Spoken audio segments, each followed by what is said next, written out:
খালেদ, যদি চাইতাম তখন যখন মিলিটারি আমার বাসায় এসে বসে রইল সারা রাত আমাকে রাজি করানোর জন্য, আমি তো লুফে নিতাম। রাজি করানোর জন্য বসে থাকতে হবে কেন?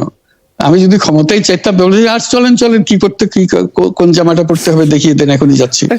আমি তো সেটা করিনি, তাদের সঙ্গে তর্ক করেছি, সারা রাত ধরে তর্ক করেছে যে না ভাই আমাকে দিয়েন না, আমি এই কাজের উপযুক্ত না, আপনারা অন্য লোক খোঁজেন।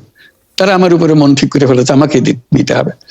আমি বারে বারে বলতেছি তাদেরকে, তারা নিরাশ হয়ে ফিরে গেল, বললো যে সকালবেলায় আবার আসবো, সকালবেলায় আসলে তখন আপনি আমাদেরকে বলেন যে রাজি আছেন।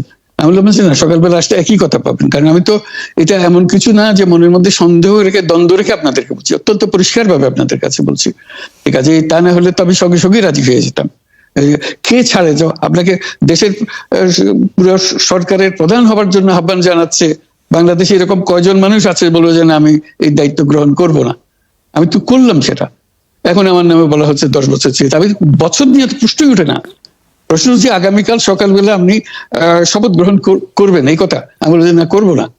তারপরে এরপরে তো কয় বছর কয় কাণ্ড, আমি 10 বছর দিয়ে কি করবোটা কি? আমি 10 বছর দিয়ে আমি তো বলছি আমি এই কাজের জন্য নই।